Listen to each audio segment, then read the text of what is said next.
Oke, ketemu lagi ya. Sekarang kita akan bahas tentang CST. CST itu apa? CST itu jaringan saraf tiruan ya. CST itu J-nya jaringan, S-nya syaraf, Nah, tiruan. Gimana cara kerjanya? Mungkin cara simpelnya seperti kita bahas kemarin, ada kotak-kotak gitu ya. Dalam sini terjadi sesuatu, kita sebut aja misteri ya. Misteri. Misteri. Misteri box. Ada sesuatu di sini yang mengakibatkan input menjadi output ya. Oke, misalnya saya masukkan input, misalnya input di sini ya. Input. Nah, keluarnya output. Ah, contoh-contohnya misalnya gini. Saya beri yang lain. Oke. Aha, oke. Misalnya inputnya bahasa Indonesia. Inputnya itu kata-kata dalam bahasa Indonesia ya. Bahasa Indonesia.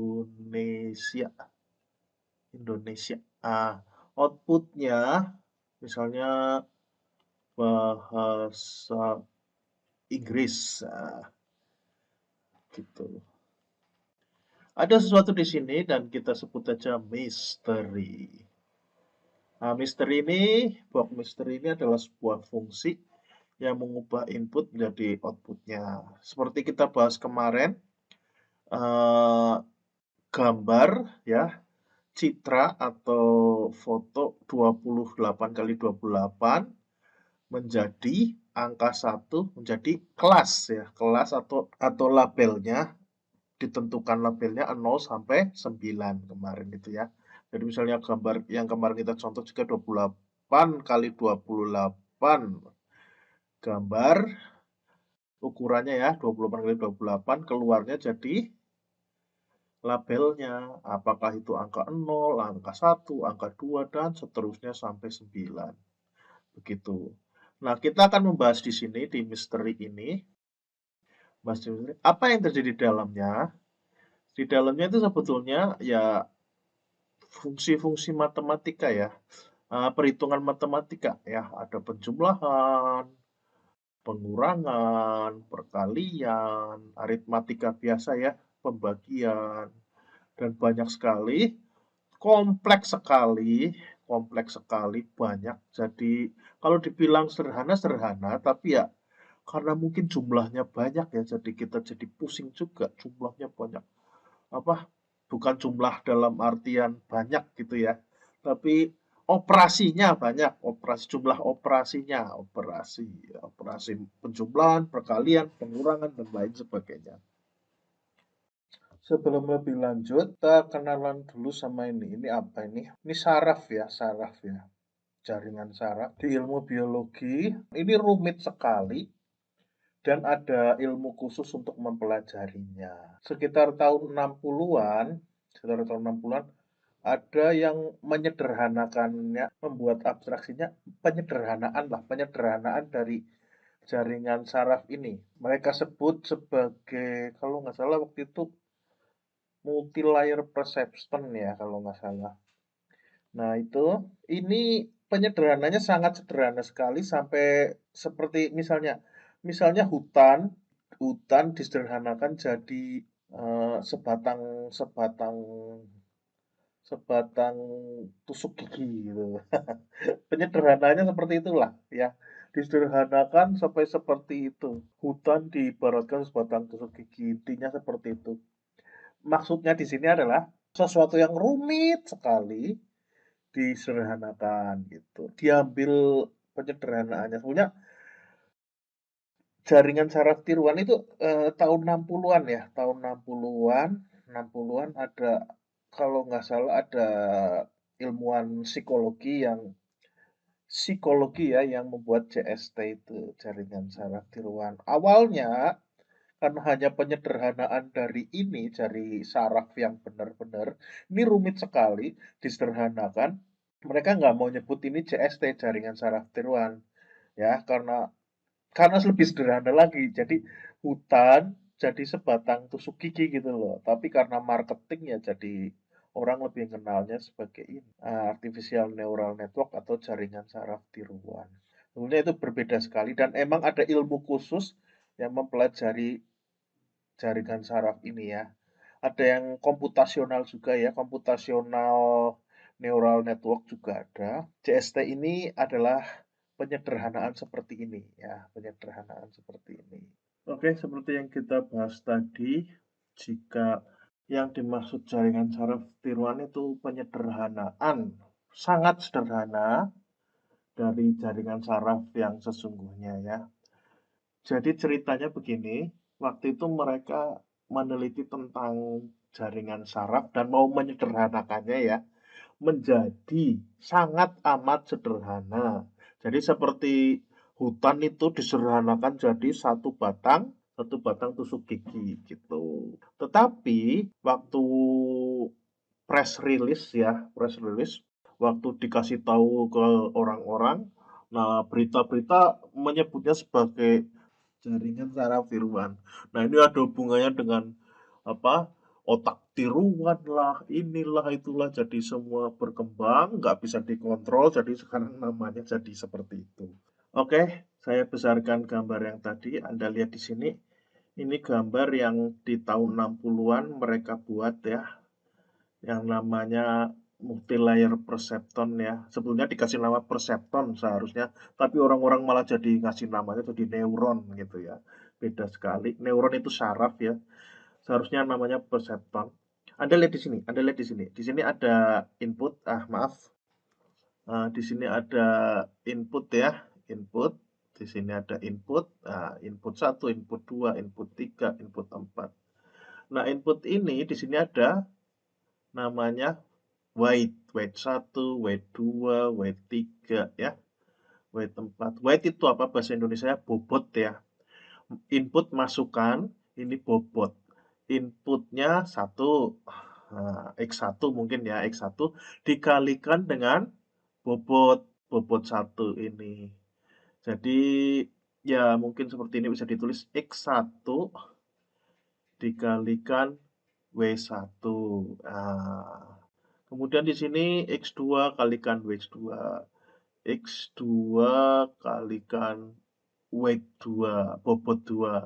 X3 kalikan weight 3 gitu ya. Nah, semua itu kita lihat di sini dijumlahkan di sini. Nah, ini ada yang namanya threshold ya, threshold atau ambang batas. Ambang batas, threshold. Nah, untuk di sini threshold, nulisnya semoga benar ini. Kasusnya jika lebih besar daripada 0, maka jadi 1, jika tidak jadi minus 1. Nah, ada lagi yang namanya bias di sini. Bias. Ini juga angka juga ya, bilangan. Jadi tahun 60-an itu mereka buatnya seperti ini namanya, mereka beri nama perseptron, tapi kemudian karena orang lebih mengenalnya namanya di neuron ya, neuron. Padahal mereka aslinya mau kasih nama perseptron. Jadi artificial neural network, neuron atau saraf ya. Padahal ini beda sekali sama saraf yang sesungguhnya. Saraf sesungguhnya lebih rumit dan sampai sekarang masih dalam tahap penelitian. Jika Anda perhatikan di sini, saya memberi warna merah ya. Warna merah di bobotnya ya. Bobot ini. White 1 sampai 4 ini saya beri warna merah. Karena ini bagian yang bisa kita ubah-ubah nanti ya. Ini penting sekali. Tetapi jika Anda perhatikan ya, jika Anda perhatikan di buku-buku teks ya, gambarnya seperti ini ya, gambarnya seperti ini. Jadi di sini Anda perhatikan, kadang bahkan tidak ada tulisan white-nya, tidak ada tulisan white-nya. Padahal ini hal yang paling penting ya, hal yang paling penting di sini. Seharusnya ada tetap tulisan white-nya. Nah, ini gambar yang biasanya kita lihat di buku-buku. Sebetulnya ini agak agak kurang benar ya. Karena ada hal yang penting yaitu bobotnya di sini harus kita perhatikan. Oke, kalau Anda melihat gambar seperti ini, coba di kepala Anda berpikir seperti ini ya.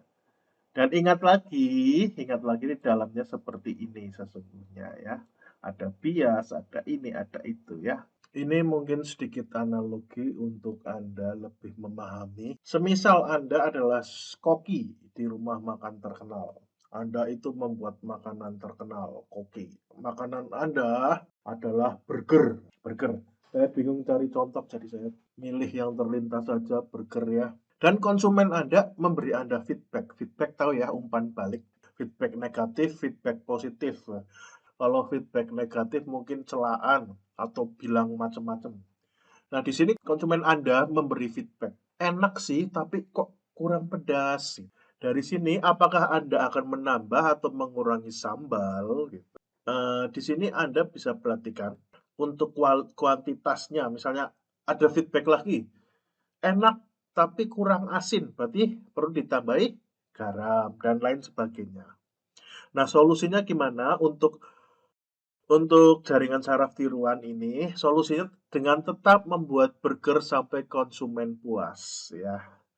Kata kuncinya di situ sampai konsumen puas, sampai ada feedback positif, ya. Dengan kata lain, gunakan umpan balik negatif, feedback negatif dari konsumen untuk penyesuaian tindakan Anda. Hentikan penyesuaian tindakan Anda jika Anda mendapat umpan balik positif ya, feedback positif stop.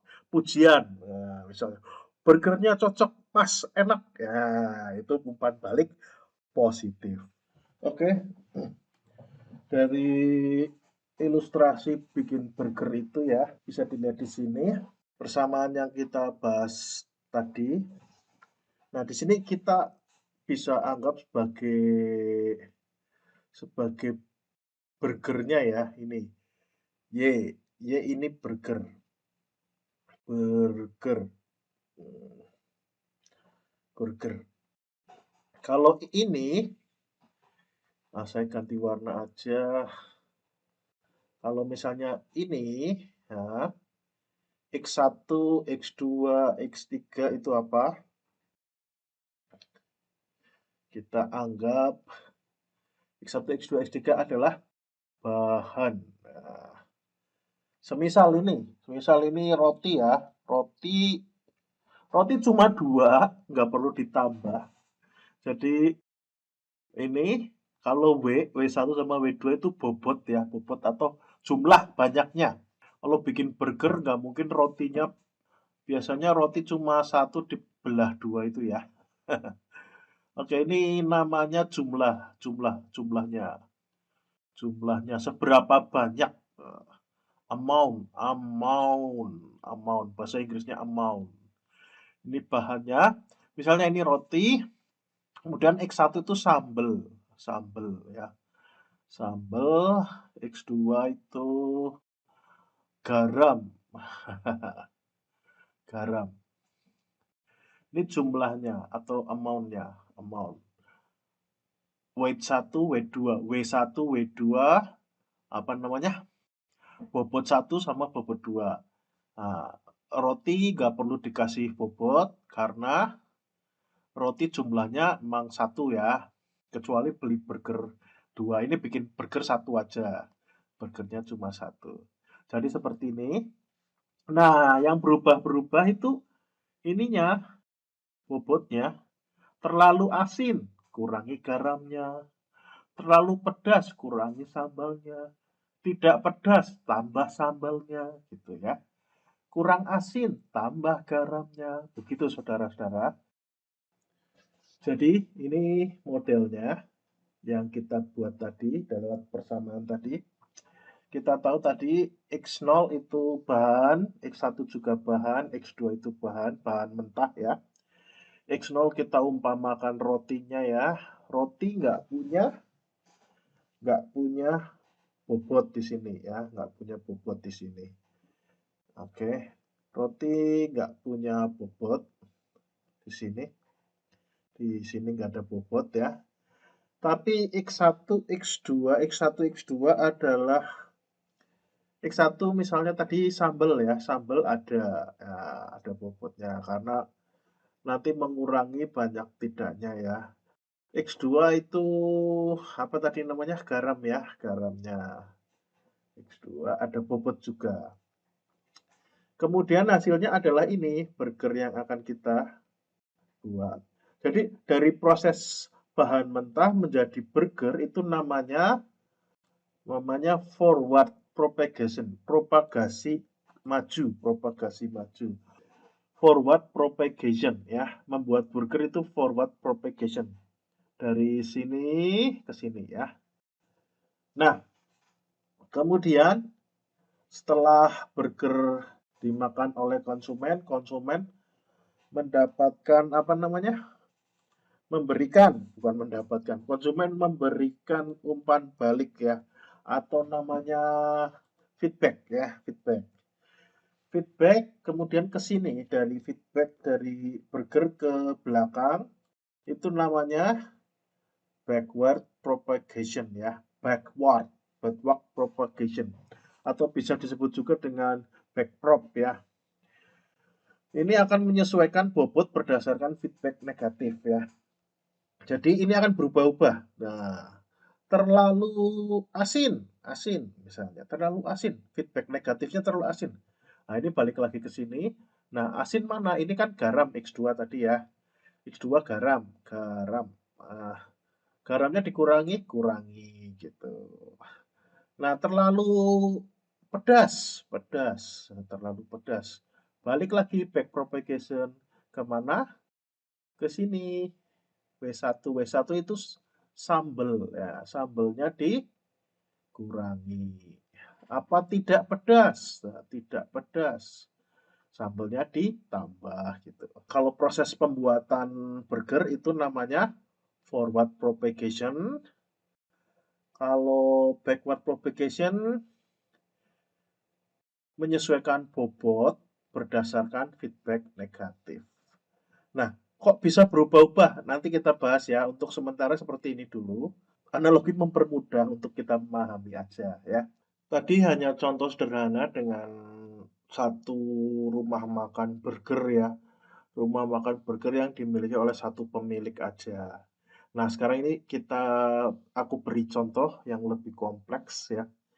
Ini di sebuah perusahaan burger, masih burger juga ya. Masih burger juga di sini. Anda lihat ada banyak departemen, divisi-divisi ya. Divisi yang ngurusi bahan mentah itu di layar ini ya, di layar ini, lapisan ini ya. Divisi kru dapur ada di lapisan ini. Nah, divisi pemasaran ada di lapisan ini. Nah, ini bermuara di pemilik. Nah, ini di sini uang atau layanan mengalir melewati jaringan ya. Ini namanya dari sini ke situ itu forward ya. Forward propagation. Nah, semisal Anda tidak mengalami keuntungan, Anda mengalami kerugian. Rugi nih gitu ya. Rugi. Pemilik, pemilik di sini, pemilik. Nah, di sini. Pemilik, misalnya saya gambar pemilik seperti ini. Pemilik bingung, kenapa aku mengalami kerugian, rugi nih gitu. Dia memberitahu kepada belakangnya. Nah, ini namanya ada pesan error dari pemilik ke belakang. Nah, ini backward propagation, backprop ya. Pemilik bertanya pada bagian pemasaran. Kenapa keuntungan kita berkurang? Apa kamu kurang bagus pemasarannya gitu. Nah, kemudian pemasaran akhirnya ke belakang lagi. Kemana? Ke kru dapur dibahas. Kenapa sih ini kerugian kita karena mungkin ada makanan ini kurang enak, kita bikin burger rasanya kok malah jadi rasa rasa yang pernah ada gitu. Rasa misalnya kita bikin burger daging sapi tapi rasanya jadi burger daging cumi-cumi gitu. Nah, kru dapur bingung. Nah, kru dapur akhirnya rapat sama pemasaran kan. Nah, kru dapur ke belakang lagi terus. Memberi. Ini pemasaran tidak tahu apa-apa tentang masak ya. Pemilik juga tidak tahu apa-apa tentang pemasaran. Pemasaran tidak tahu apa-apa tentang memasak. Kru dapur yang memasak juga tidak tahu kondisi bahan mentah yang dihasilkan, ya, yang didapatkan bukan yang dihasilkan dari divisi bahan mentah. Akhirnya kru dapur ngomong ke bahan mentah, ini gimana sih? Kok bahannya seperti ini? Kamu dapatnya gimana? Dan seterusnya. Ini namanya backward propagation. Nah, semua diperbaiki. Misalnya, ternyata keuntungan berkurang jadi rugi karena rasa dagingnya tidak enak. Nah, dari bahan mentah diselidiki daging supaya enak menggunakan daging yang lebih superior, ya superior. Otomatis ke depan masaknya lebih baik, pemasarannya lebih baik juga, dan akhirnya keuntungan meningkat lagi gitu. Jadi ini ilustrasi saja ya, analogi aja, tidak sesederhana ini, tapi untuk membuat Anda mengerti apa itu jaringan saraf tiruan. Dan di sini juga berbeda dari yang tadi, ini ada lapisan-lapisan. Ada lapisan-lapisnya, ada berapa lapisan? 1, 2, 3, 4 ya, 4 lapisan. Ini hanya analogi saja, semoga Anda semakin paham jaringan saraf tiruan. Terima kasih.